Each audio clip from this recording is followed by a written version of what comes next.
Baiklah semua, Assalamualaikum warahmatullahi wabarakatuh.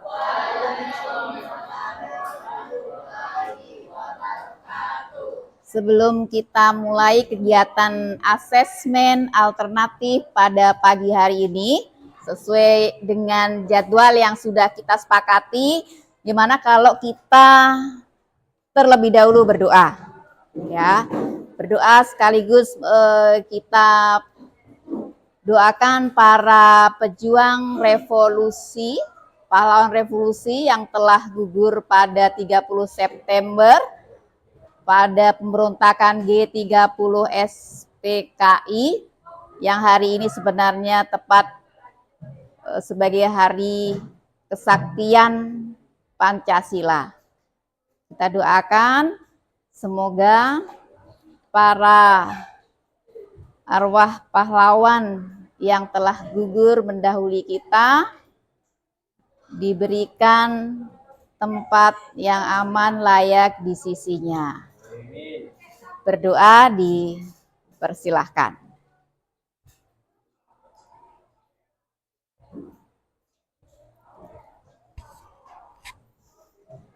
Cukup. Baik.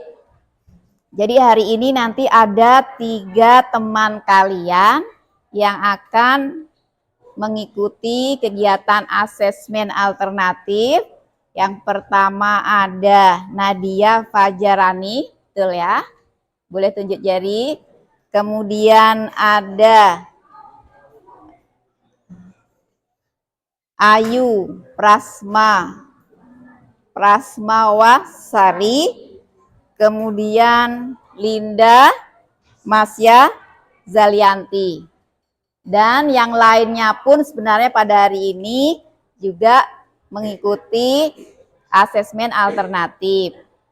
Hanya berbeda aktivitas.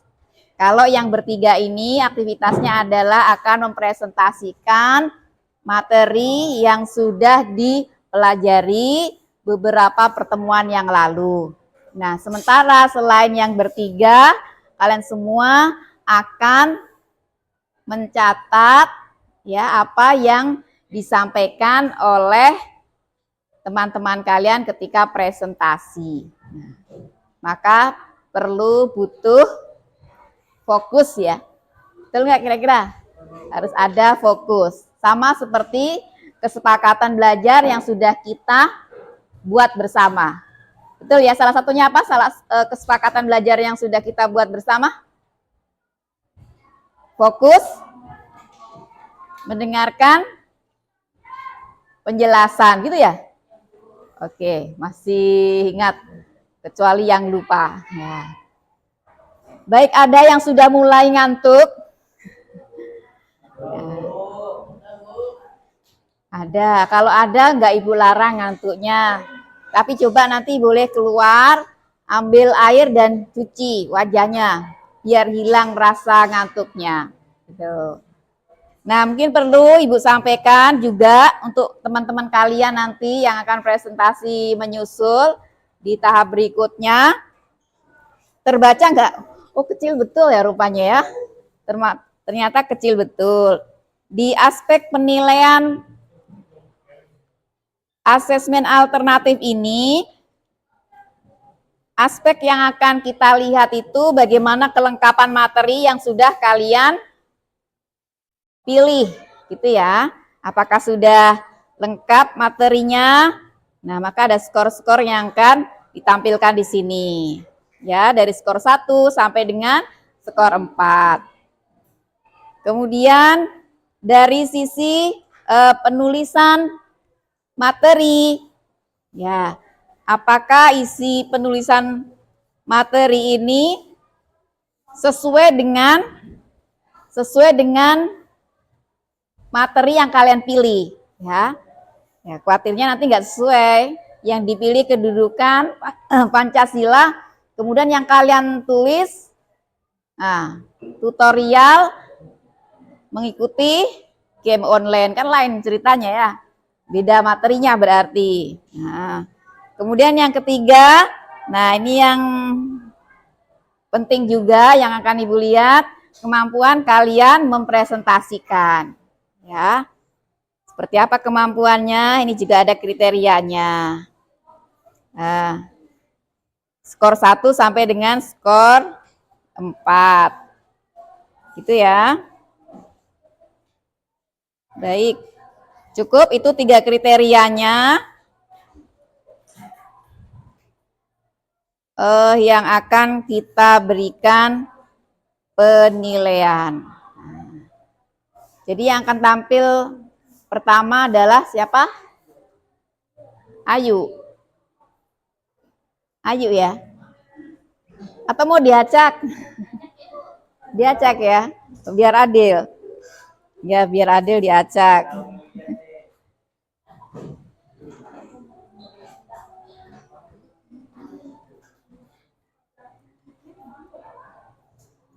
Kita acak. Ada Ayu. Kemudian ada Linda. Kemudian Ayu, Linda, dan oh iya,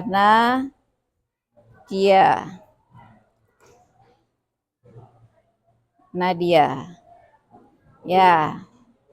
Rileks aja ya, anggap aja sama juga kita belajar. Semuanya akan bersama-sama untuk belajar. Oh, ternyata memang siap Ayu. Oke. Ayu. Nah. Kemudian yang kedua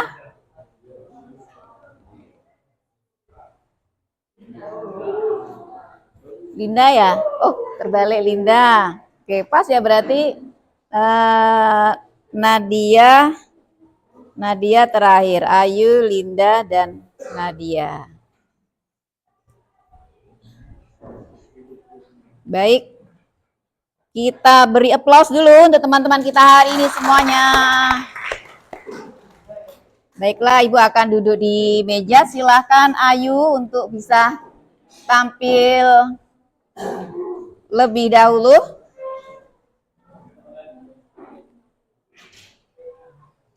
Ya, bisa.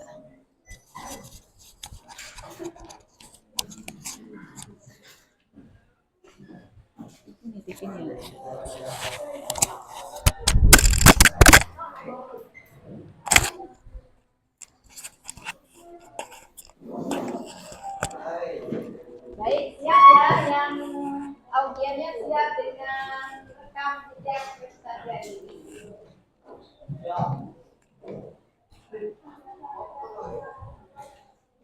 Oke, silakan mulai.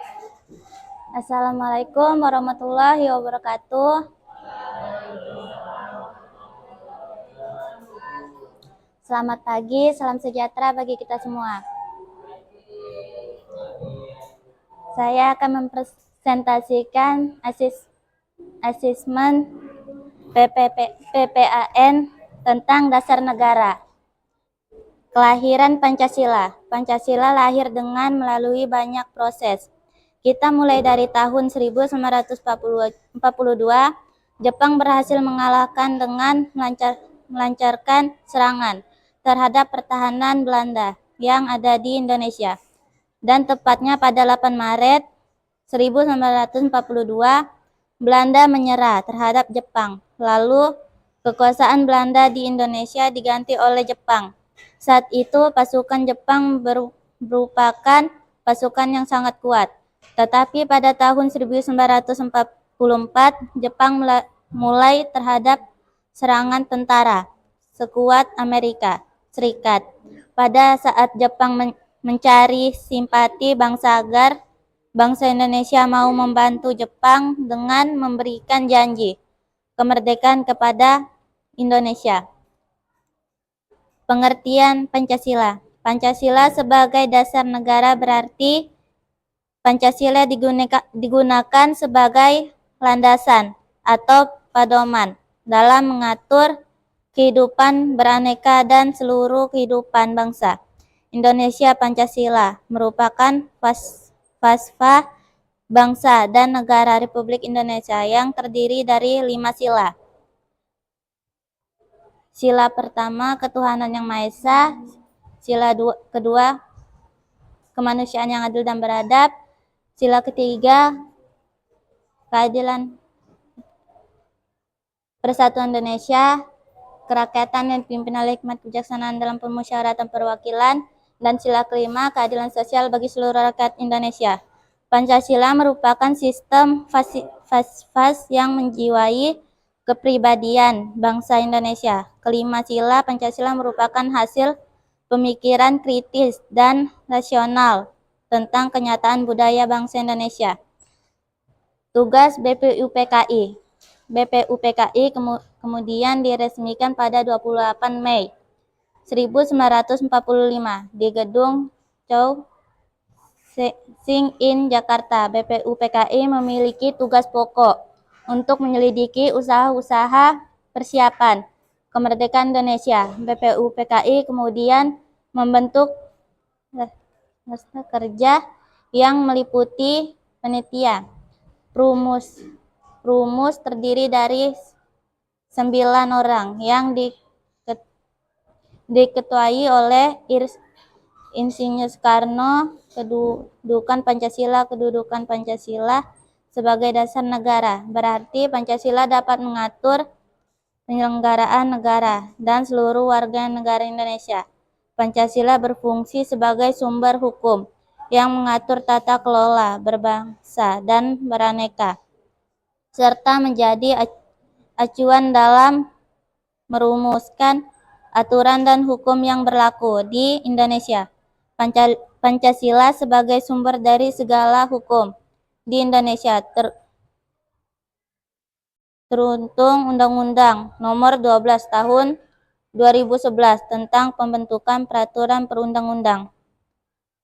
Pedoman dan komponen penting agar negara terbebas atau merdeka dari penjajahan. Itulah yang saya presentasikan hari ini. Apakah ada yang ingin bertanya? Silakan bertanya. Materinya tadi tentang apa? Tentang dasar negara, kelahiran Pancasila, dan tugas BPUPKI. Tentang kelahiran Pancasila.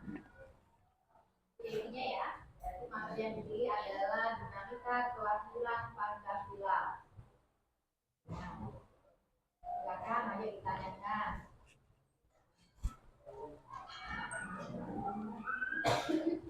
Kalau nggak ditanyakan nanti ada kemungkinannya kata saya yang kosong.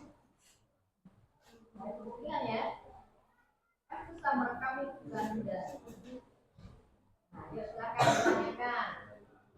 Biar ada bekal untuk menulis bukan. Bu, ya bisa nama. Saya mau silakan Bella disampaikan ke Ayu. Nama gedungnya tadi apa? Gedung Chow Sang In, Jakarta.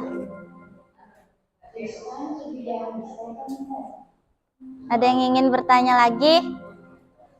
Ulangi jawabannya ya, tadi ada terganggu ya.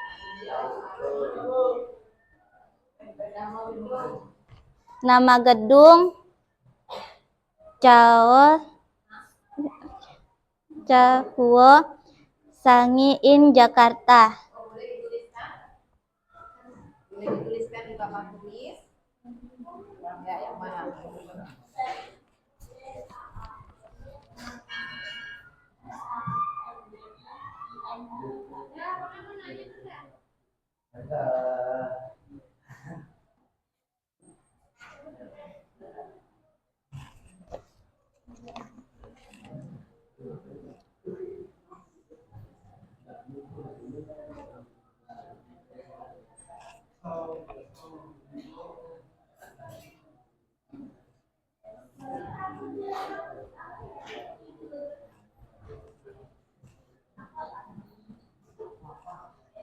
Baik, sambil menunggu tulisan Ayu di papan tulis hari ini hadir semua. Siapa yang tidak hadir? Ya, satu-satu sekretarisnya mana ya? Sebutkan Muhammad M. Fahmi. kiri. Dari kaki. Kaki? Ya. Udah. Ya, Nursila. Nursila. Nursila. Kapan Nursila? Terapkan. Oh, tidak ada caranya. Iya. Iya. Iya. Iya. Kenapa? Kenapa? Tidak ada keterangan juga. Sudah. Sudah, pasti dulu mudah-mudahan Tia dan Sila ada informasi baik. Sudah dijawab ya? Udah, Bu. Kira-kira bacanya gimana nih? Baik, Jakarta. Yang jelas bukan bahasa hubungan ya. Bahasa Jepang. Nanti kalian bisa belajar bahasa Jepang. Silakan pertanyaan berikutnya. Kita sebutkan namanya. Andre. Andre Maulana. Silakan Andre.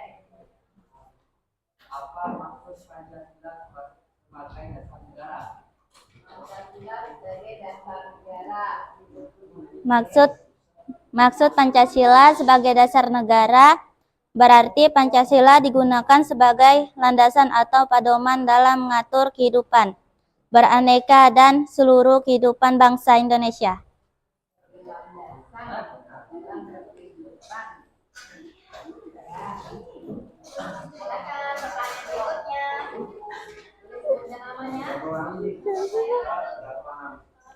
Gimana yang lainnya bisa diingatkan suaranya? Nama saya Chelsea. Saya mau nanya apa saja tugas dari BPUPKI? BPUPKI.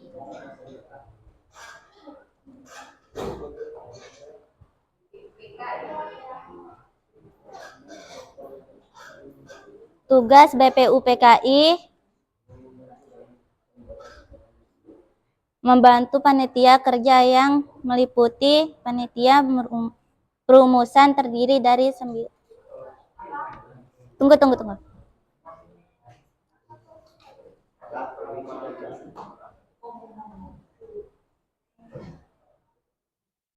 Tugasnya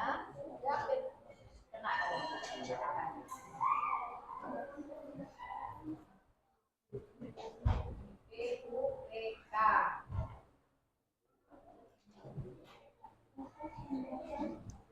Yang tadi sudah Tugas BPUPKI untuk menyelidiki usaha-usaha persiapan kemerdekaan Indonesia. artinya misi mempersiapkan kemerdekaan Indonesia. Yuk, pertanyaan berikutnya sama Dwi. Silakan Dwi. Sebutkan ada berapa saja tokoh dalam proses pembuatan Pancasila. Oke, berapa tokohnya yang menuliskan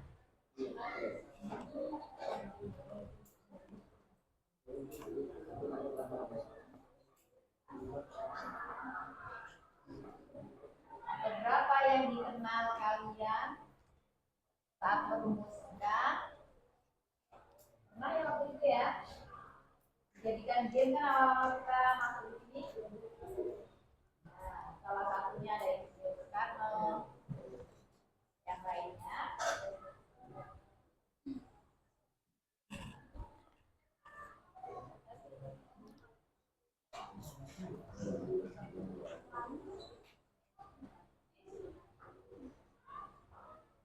selain Insinyur Soekarno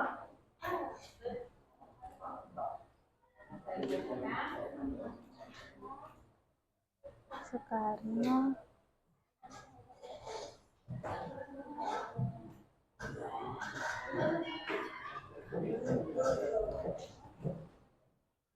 apalagi kira-kira masih ada yang ingat bisa bantu? Jalan Rayu. Ahmad Yani, ya. Ada Supomo dan yang lainnya masih ada juga.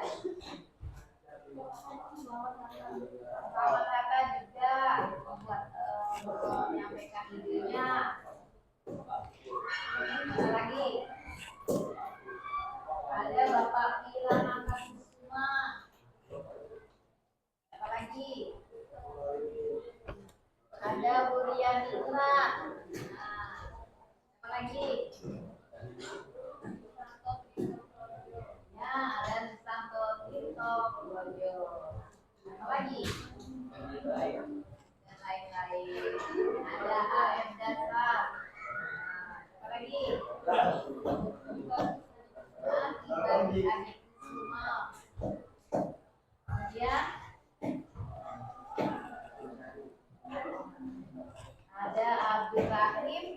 rata di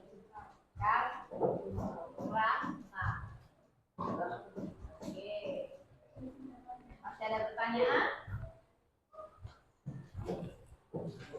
Semakin banyak pertanyaan, semakin sangat membantu kalian. Karena presentasinya tidak diulang, kan? Ya, Bu. Melalui pertanyaan. Baiklah, kalau tidak ada berarti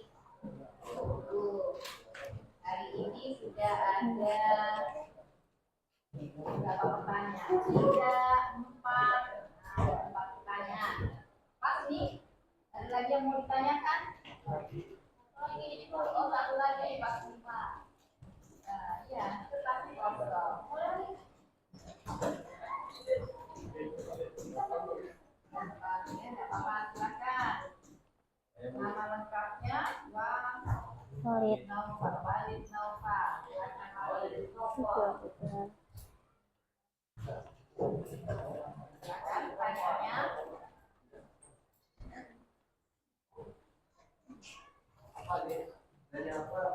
Silakan disampaikan. Pada tanggal berapa kapan bulan lahir?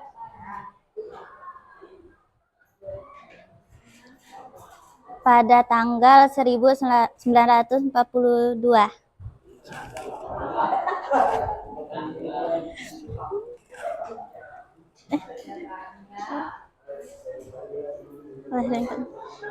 Pancasila lahir dalam Dan tahunnya pasti jam tahunnya. Ada yang bisa bantu? Ada yang bisa bantu? Pada akhirnya menjadi hari keadilan Pancasila. Ya, anggap? Ya, 1 Juni 1945.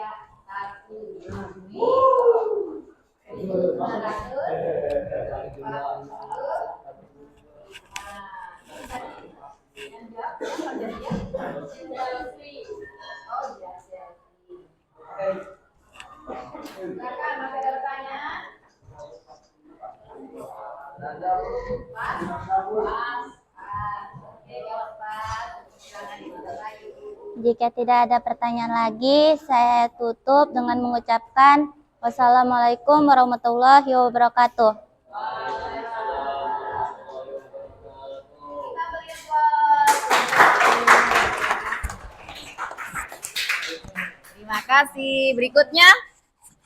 Berikutnya Linda. Oh, mau direkatkan. Nah, biarpun tidak kelihatan. Atau punya tadi lembarnya Ayu boleh ditempelkan juga di papan tulis. Ya, ada perekatnya. Boleh dikasih perekatnya untuk yang punya Ayu.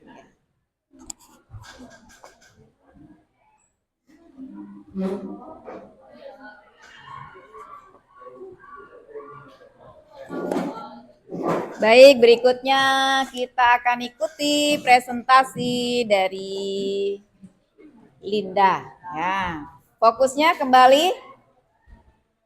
kembali fokusnya untuk menyimak penyajian dari Linda.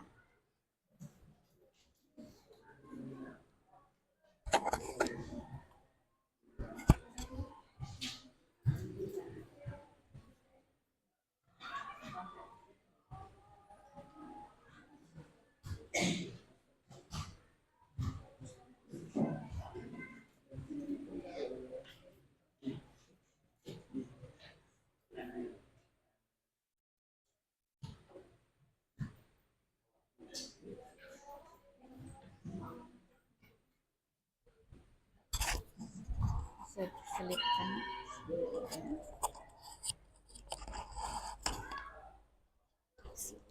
Assalamualaikum warahmatullahi wabarakatuh.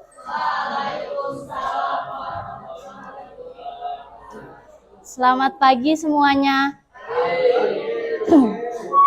Di sini saya akan mempresentasikan asesmen alternatif Pada materi ini saya akan membahas dinamika kelahiran Pancasila. Jadi pada bab ini dinamika terbagi menjadi 3. Pertama, dinamika dalam sidang BPUPK pertama. Kedua, dinamika dalam perumusan Pancasila. Ketiga, dinamika dalam pengesahan Pancasila. 1. Dinamika dalam sidang BPUPK pertama. Dalam sejarahnya, BPUPK mengadakan 2 kali sidang. Sidang pertama berlangsung pada tanggal 29 Mei sampai dengan 1 Juni. Memiliki agenda pembahasan mengenai dasar negara. Lalu sidang kedua dilaksanakan pada tanggal 10 sampai dengan 17 Juli. Ini tentang Undang-Undang Dasar. Dengan adanya agenda tersebut, maka persoalan soal sejarah kelahiran Pancasila pun lebih terkait dengan sidang pertama BPUPK dibandingkan dengan sidang kedua BPUPK. Sekalipun para pendiri bangsa memberikan pandangan-pandangan yang berbeda, di dalam sidang tersebut semuanya menggarisbawahi tentang kehendak merdeka secepat-cepatnya dan perlunya meningkatkan rasa persatuan dan kesatuan bangsa untuk mencapai kemerdekaan tersebut. Dengan demikian, meskipun para anggota BPUPK terkadang memperlihatkan argumen untuk mendebat gagasan lain yang dimunculkan dalam sidang, mereka semua nampak memperhatikan betul sifat kebangsaan Indonesia yang mesti didasari pada rasa saling menghargai terhadap berbagai perbedaan yang ada. Dalam rangka yang diusung oleh Rajiman Wedioningrat tentang dasar negara pada pembukaannya 29 Mei 1945, selama 4 hari berturut-turut beberapa anggota gagasan-gagasannya secara terbuka. Sejak tanggal 25 Mei sampai dengan 1 Juni 1945, sekurang-kurangnya terdapat 35 orang pendiri bangsa yang menyampaikan pendapat dalam sidang BPUPK pertama. Kedua, dinamika dalam perumusan Pancasila. Gagasan Soekarno tentang Pancasila sebagai dasar negara yang disampaikan melalui pidatonya pada tanggal 1 Juni 1945 diterima secara aklamasi oleh seluruh anggota BPUPK. Dengan demikian, setelah seluruh pembicara menyampaikan pidato-pidatonya dalam sidang pertama, BPUPK memutuskan untuk membentuk sebuah panitia dengan tugas menyusun rumusan tentang dasar negara. Dengan pidato Soekarno sebagai bahan utama ditambah usul dari semua anggota BPUPK yang mengajukannya, tugas tersebut mesti diselesaikan dan dilaporkan pada sidang kedua. Sebagai ketua panitia 8, Soekarno mengambil inisiatif untuk melakukan rapat dengan beberapa anggota BPUPK dengan memanfaatkan kedudukannya sebagai ketua Chuo Sangiin. Jadi Chuo Sangiin ini adalah dewan atau badan pertimbangan pusat pada saat kedudukan Jepang di wilayah Indonesia. Dalam sidang yang diadakan pada tanggal 18 sampai 21 Juni dalam 1945 untuk menindaklanjuti sidang BPUPK pertama. Pada rapat yang berlangsung pada 22 Juni 1945, sehari setelah sidang terakhir Chuo Sangiin berakhir, tidak ada satupun wakil dari Jepang hadir. Oleh karena itu, Abi Kusumo dapat dengan tegas mengemukakan pendapat bahwa kemerdekaan Indonesia harus dilahirkan oleh bangsa Indonesia sendiri. Di akhir pertemuan, Soekarno kemudian memutuskan untuk menyusun sebuah panitia kecil yang menggantikan panitia 8, yaitu panitia 9. Digantinya panitia 8 karena menurut Soekarno adalah menghadirkan komposisi keanggotaan perumus dasar negara yang lebih mewakili pemikiran-pemikiran yang berkembang di antara anggota BPUPK. Segera setelah dibentuk panitia 9 yang sama di rumah Soekarno, Jalan Pegangsaan Timur nomor 56, Jakarta untuk membahas rumusan pembukaan dasar-dasar negara yang untuk diambil dari pidato Soekarno tanggal 1 Juni 1945. Terjadi perdebatan pada rapat tersebut. Sebagian dari anggota panitia 9 menginginkan agar Islam menjadi dasar negara. Sementara sebagian yang lain menolaknya. Usulan sejumlah anggota untuk menjadikan Islam sebagai dasar mendapatkan sanggahan dari anggota lainnya. Namun demikian, perdebatan tersebut pun berakhir dengan kesepakatan berupa rumus ketuhanan dengan kewajiban menjalankan syariat Islam bagi pemeluk-pemeluknya di dalam Pancasila. 3. Dinamika pengesahan Pancasila. Setelah Sekutu menjatuhkan bom atom di Hiroshima pada tanggal 6 Agustus 1945, kabar tersebut tersebar diterima oleh para tokoh kemerdekaan tanah air. Para tokoh kemerdekaan tanah air mengetahui hal ini mendorong para tokoh nasional untuk menyatakan kemerdekaan dari penjajahan Jepang. Dalam situasi genting ini, pemerintah kolonial Jepang melalui perwira tertingginya Hisashi Tauchi mengumumkan sebuah pembentukan panitia untuk mempersiapkan kemerdekaan Indonesia pada tanggal 7 Agustus 1945. Lalu tanggal 12 Agustus 1945 pemerintahan kolonial mengumumkan keanggotaan sebanyak 21 orang. Kemudian tanpa sepengetahuan Jepang, PPKI menambahkan 6 orang. Dengan demikian jumlah PPKI menjadi 27 orang. Sebelum PPKI sidang, Jepang menyerah tanpa syarat kepada Sekutu tanggal 15 Agustus 1945. Hal ini membuat kekosongan kekuasaan, vacuum of power. Momentum ini langsung ditanggapi oleh pemuda di tanah air untuk mendesak Soekarno dan Hatta agar segera memproklamasikan kemerdekaan. Para pemuda lantas mengadakan rapat pada malamnya tanggal 15 Agustus 1945 di Pegangsaan Timur, Jakarta. Tapi pada saat itu Soekarno dan Muhammad Hatta menolak tuntunan tersebut karena penolakan Soekarno dan Muhammad Hatta didasarkan pada pertimbangan bahwa proklamasi kemerdekaan tidak dapat dilakukan secara gegabah. Kelompok pemuda tersebut pun mengadakan rapat kembali. Hasil rapat ini memutuskan bahwa dan mengamankan Soekarno dan Hatta keluar dari Jakarta agar terbebas dari pengaruh Jepang. Mereka membawa Soekarno dan Muhammad Hatta ke Rengsadengklok, Karawang, Jawa Barat. Kabar penculikan Soekarno dan Hatta akhirnya sampai kepada salah satu tokoh dari golongan tua, Ahmad Subarjo. Setelah mempelajari yang sedang terjadi, ia sepakat bahwa kemerdekaan harus segera dideklarasikan. Ahmad Subarjo dan Yusuf Punto pun menjemput Soekarno dan Hatta untuk ke Jakarta.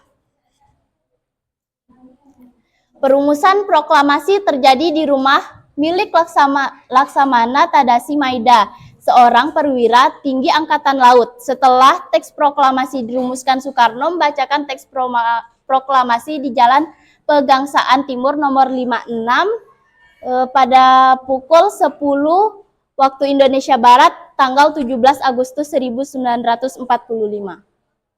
PPKI melaksanakan 3 kali sidang. Pertama pada tanggal 18 Agustus 1945 yang isinya 1. Mengesahkan Undang-Undang Dasar Negara Republik Indonesia, 2. Memilih Presiden Soekarno dan Wakil Presiden Muhammad Hatta, 3. Membentuk Komite Nasional. Sidang kedua dilaksanakan pada tanggal 19 Agustus 1945. Isinya tentang 1. Pembagian wilayah Indonesia terdiri dari 8 provinsi. 2. Membentuk Komite Nasional Daerah. 3. Menetapkan 12 departemen. Sidang ketiga dilaksanakan pada tanggal 22 Agustus 1945 yang isinya 1. Pembentukan Komite Nasional, 2. Pembentukan Partai Nasional Indonesia, 3. Pembentukan Badan Keamanan Rakyat atau BKR. Pada hari pengesahannya itu, para pahlawan pendiri bangsa Indonesia bermufakat bahwa Pancasila adalah dasar negara Indonesia. Terima kasih. Mungkin ada yang mau ditanyakan dari hasil presentasi saya? Ya, Daniel, silahkan. PPKI. Oke, jadi PPKI itu singkatan dari Panitia Persiapan Kemerdekaan Indonesia. Ada lagi? Linda. Daniel.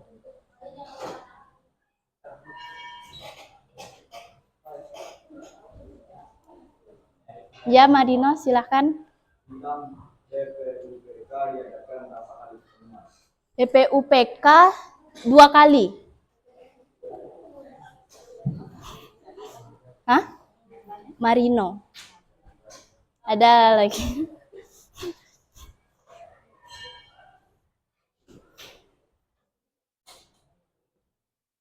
Ya, silahkan Chelsea.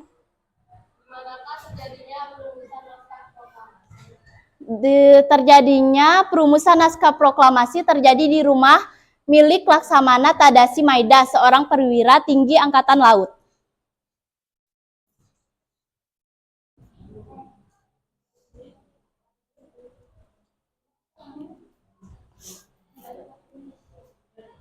Ada lagi yang mau ditanyakan? Ya, silahkan Ayu. Sidang kedua ini tentang Undang-Undang Dasar.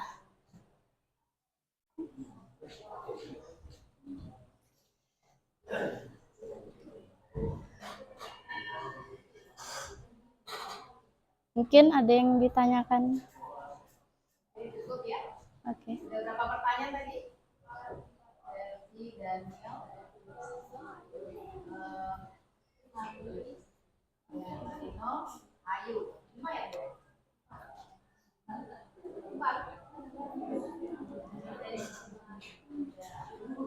Ya, satu lagi. Silahkan. Satu lagi. Atau boleh buka kesempatan di depan untuk baca, kemudian buat pertanyaan. Boleh, silakan. Kita untuk cari pertanyaannya. Kalau yang belum dulu ya, kali ya. Ya, yang belum. Kesempatan yang belum ya. Ayo yang belum nggak mau ambil kesempatan baca ke depan, kemudian buat pertanyaan. Nah, Harus Hela.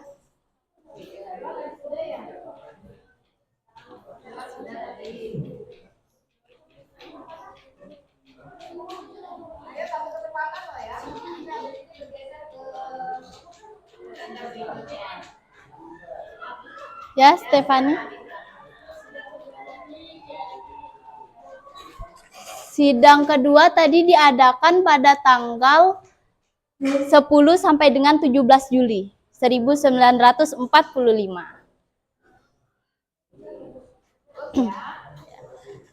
Mungkin itu saja yang dapat saya sampaikan. Wassalamualaikum warahmatullahi wabarakatuh.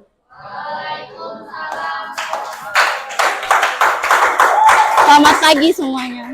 Bu, ini lepas.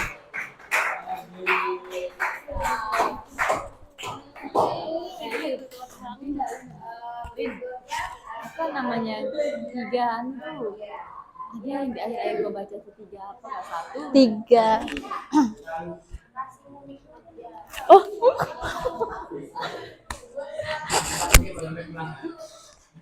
Nadia. Mana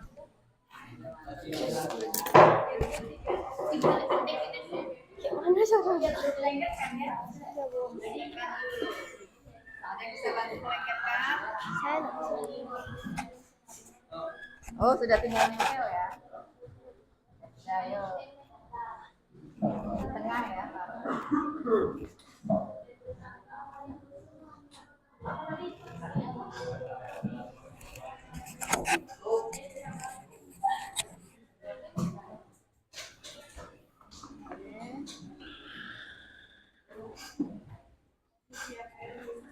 Oh iya, Mutia sakit.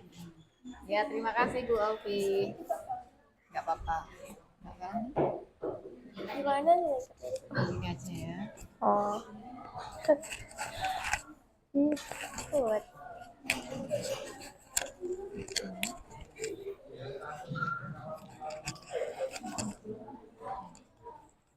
Baik, kita beri semangat dulu untuk Nadia.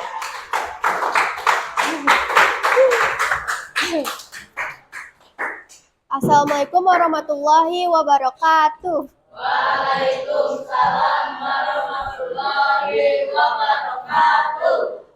Perkenalkan, saya Nadia Fajarani Dan berdirinya saya di sini ingin melaksanakan presentasi asesmen alternatif PPAN. Pada kali ini saya akan membawakan materi tentang kedudukan Pancasila yang ada pada bab 1. Filosofis Groundslek dan Weltanschauung. Dalam pidatonya, Soekarno menyebut Pancasila dengan dua istilah, yakni istilah filosofis Groundslek dan Weltanschauung. Filosofis Groundslek berasal dari bahasa Belanda yang berarti filsafat atau pemikiran yang menjadi norma dasar. Filosofis Groundslek disebutkan sebanyak 4 kali. Sementara itu, istilah Weltanschauung tidak kurang dari 30 kali disebutkan dalam pidatonya Soekarno pada tanggal 1 Juni 1945. Makna filosofis Groundslek dan Weltanschauung. Weltanschauung dimaknai sebagai sebuah perspektif atau cara pandang yang dimiliki sebuah bangsa untuk melihat atau berpikir tentang apa yang ada di sekitarnya. Sebagaimana halnya budaya, adat istiadat, atau norma yang senantiasa membuat tindakan kita menjadi sesuai dengan cara pandangan tersebut. Istilah filosofis Groundslek atau filsafat dasar negara dapat dimaknai sebagai nilai-nilai penting yang dijadikan dasar atau alasan dari didirikannya sebuah negara. Adapun kedudukan Pancasila, yaitu terbagi menjadi 3. Yang pertama, Pancasila sebagai dasar negara. Yang kedua, Pancasila sebagai pandangan hidup. Dan yang ketiga, Pancasila sebagai ideologi negara.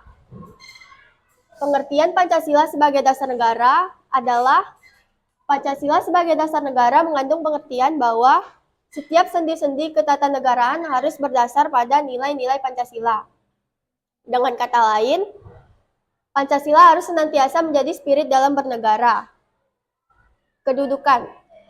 Pancasila berkedudukan secara formal dalam tatanan hukum negara Indonesia sebagai norma dasar atau aturan prinsip yang tidak dapat diubah. Berdasarkan peraturan ini, kita dapat mengetahui kedudukan Pancasila sebagai dasar negara dan sumber dari segala sumber hukum di Indonesia.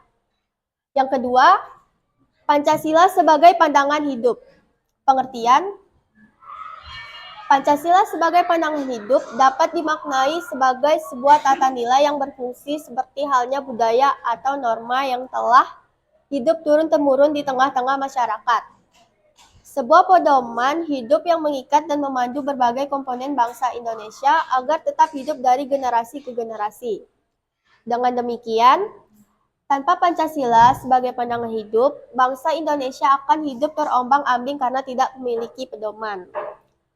Kedudukan Pancasila sebagai sebuah pandangan hidup bangsa relevan dengan istilah Weltanschauung atau pandangan hidup yang disampaikan oleh Soekarno pada tanggal 1 Juni 1945. Yang ketiga, Pancasila sebagai ideologi negara. Pengertian, ideologi berasal dari bahasa Yunani yaitu ideos yang bermakna ide dan logos yang bermakna ilmu pengetahuan dalam konteks ideologi negara. Pancasila dapat diartikan sebagai sistem kehidupan nasional yang mencakup dimensi politik, ekonomi, sosial kultural, pertahanan, dan keamanan untuk mencapai tujuan negara yang didasarkan pada dasar negara. Ya, sekian presentasi dari saya. Saya akan membuat sesi tanya-jawab untuk 5 pertanyaan saja. Yang ingin bertanya dipersilakan. Ya, Walid.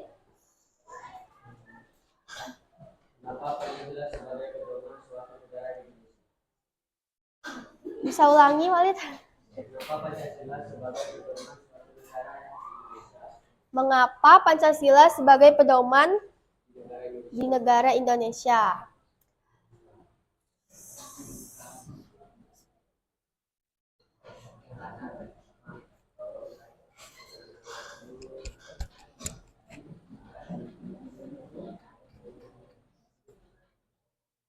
Ya, baik, saya akan menjawab pertanyaan dari Walid, yaitu mengapa Pancasila harus menjadi pedoman bagi Indonesia. Itu karena Pancasila harus senantiasa menjadi spirit dalam bernegara. Ya, itu jawabannya. Karena Pancasila harus senantiasa menjadi spirit dalam bernegara. Ya, spirit.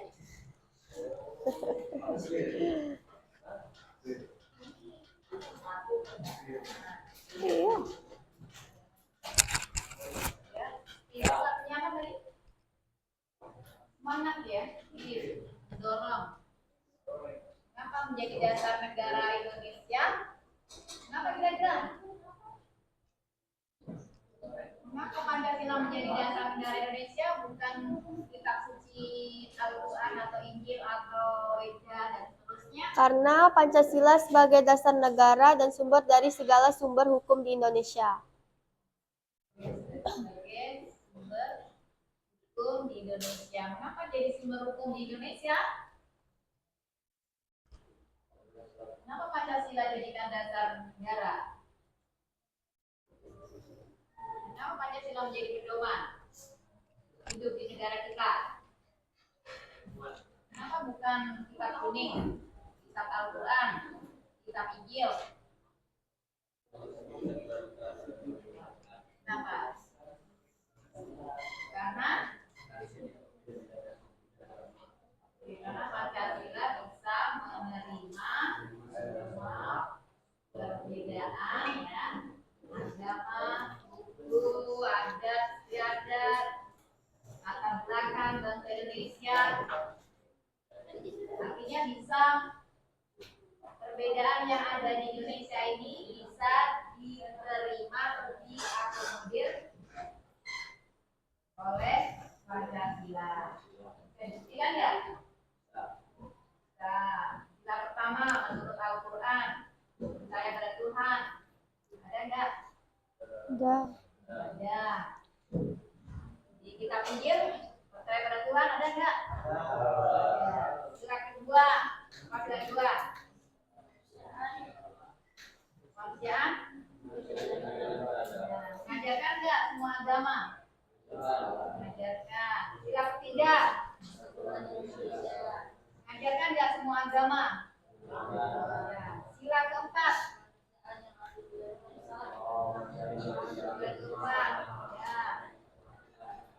mengajarkan enggak sikap demokrasi saling menghargai? Mengajarkan. Sila kelima,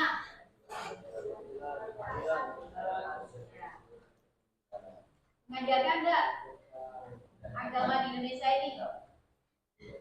Mengajarkan. Adakah agama yang mengajarkan enggak usah hadir, enggak usah bersatu, enggak usah mengaku Tuhan? Ada enggak? Gitu ya. Oke, tepuk tangan, pertanyaan yang luar biasa.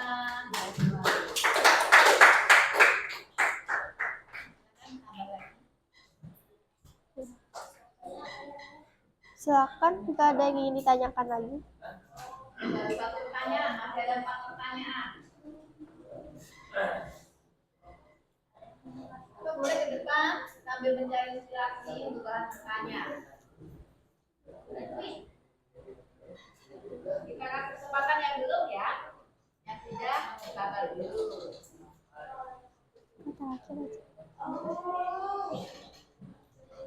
Empat kesempatan, ayo semuanya punya kesempatan yang sama. Hanya yang sudah memberi kesempatan yang dulu. Boleh ke depan sambil baca-baca, kemudian bertanya. Boleh.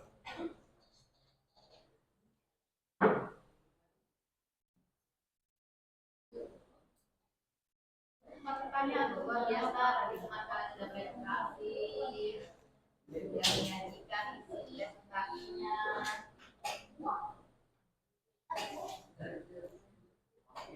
Ayo, kalian tahu nggak? Tidak dipakai bertanya, semuanya pasti bisa. Bertanya bisa, presentasi bisa. Kapan mulainya? Mulai dari sekarang. Nanti di mapel lain kan juga presentasi ya? Iya kan? Mapel lain sudah ada presentasinya? Ada aksesnya? Oke. Biologi. Sosiologi juga. Ya, silakan Nabil. Biologi, matematik. Tunggu Ibu ngomong. Dan matematika. Apa yang dimaksud dengan kedudukan? Kedudukan. Nah, maksudnya kedudukan. Pertanyaan dari siapa ini boleh disebut namanya? Ya, pertanyaan dari Nabil, apa yang dimaksud dengan kedudukan? Nama lengkapnya? Ah, Achmat. Silakan dijawab.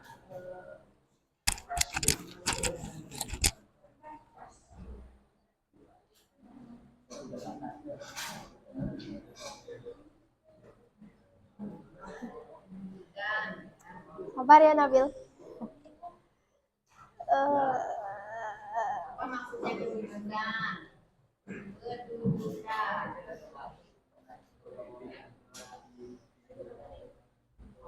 Kalau kalian di rumah, posisi kalian sebagai apa? Kalau di sekolah, posisinya sebagai apa? Kalau di lingkungan teman, kalian posisinya sebagai apa? Teman. Kalau di lingkup negara, kalian posisinya sebagai apa? Masyarakat, rakyat, warga negara. Kalau Pancasila di Indonesia diposisikan sebagai apa? Dasar negara. Pandangan hidup, ideologi, tadi ya, tiga hal lagi ya. Oke, silakan dijawab pertanyaannya Nabil. Kedudukan adalah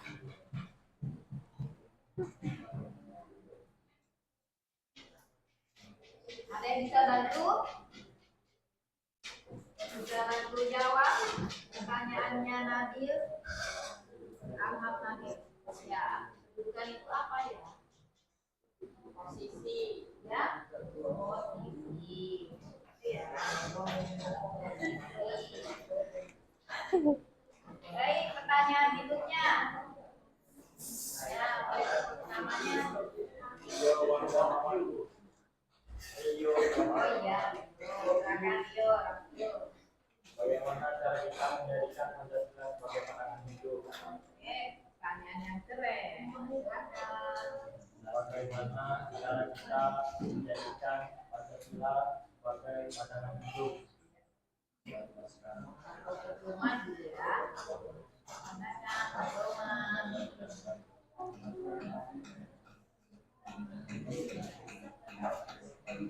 Kalian dalam hidup kalian apa sih yang dijadikan pedoman kalian?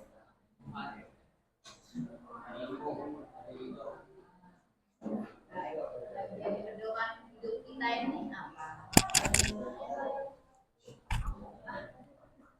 Hah? Sebagai pedoman hidup.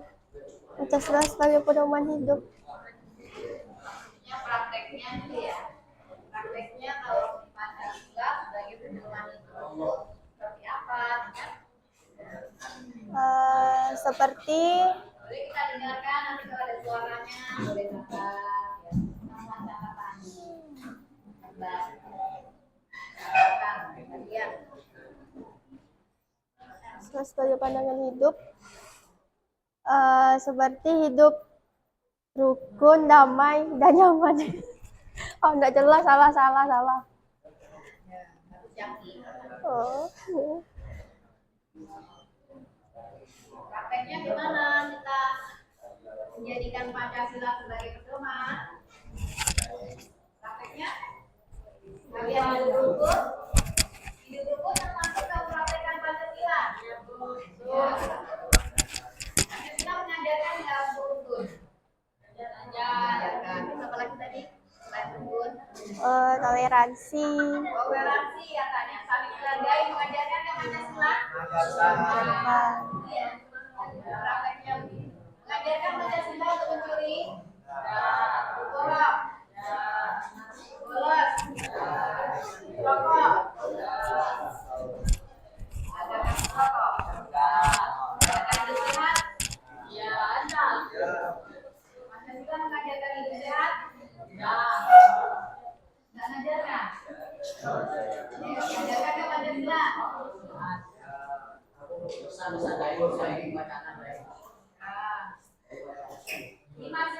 nilainya banyak nggak? Banyak.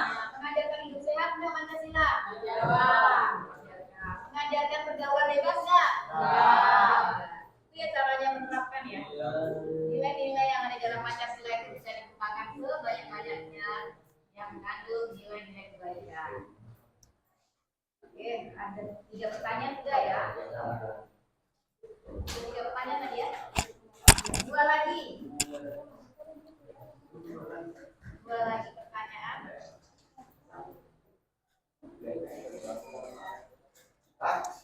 Hai. 2 lagi. Beliau sudah.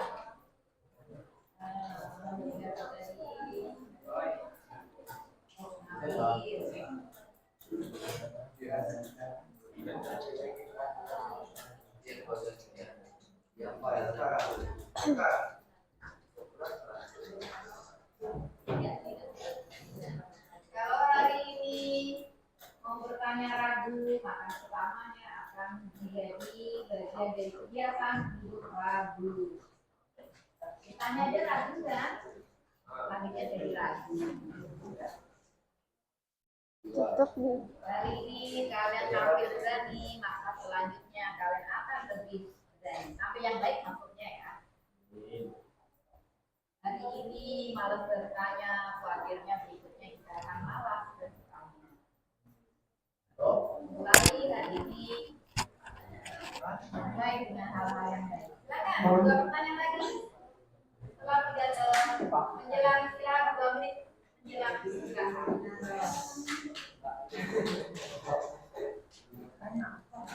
Jadi silakan.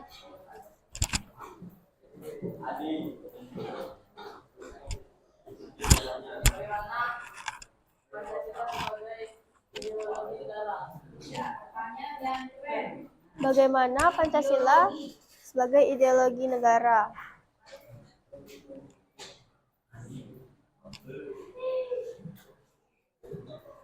Pancasila sebagai ideologi negara, sebagai sistem kehidupan nasional yang mencakup dimensi politik, ekonomi, sosiokultural, pertahanan, dan keamanan untuk mencapai tujuan negara yang didasarkan pada dasar negara.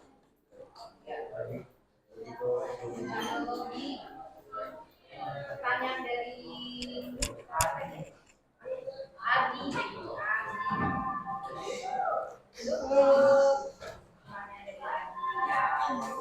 Ya, baik. Ya, paham yang digunakan oleh bangsa kita. Pancasila, bukan paham komunis Islam. Jadi, yang digunakan oleh negara Amerika dan di dalamnya Cina dengan komunisnya. Pasukan komunis ya Cina ini berbeda. Dan kalian bayangkan komunis yang ini komunis yang sekalian identik dengan diri PKI ya, mereka punya paham itu di bidang ekonominya. Di bidang ekonominya mereka diberikan kebebasan untuk apa namanya kalau bicara ekonomi di negara Cina itu tidak mengakui badan usaha swasta, semua milik negara yang akan digunakan oleh rakyat. Ya. Di sana kalau punya usaha itu punya negara, tapi disalurkan untuk rakyat. Itu dulu pernah seperti itu.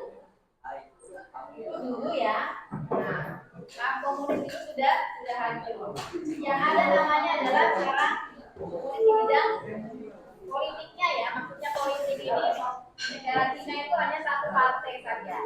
Nah, partai komunis saja di DPR-nya itu hanya partai komunis. Oke, terima kasih. Kita beri semangat. Ya, baik. Sekian presentasi dari saya. Mohon maaf jika banyak salahnya. Wassalamualaikum warahmatullahi wabarakatuh.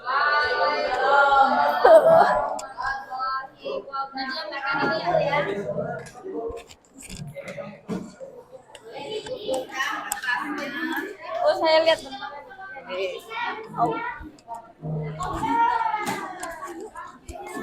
Lagi apa?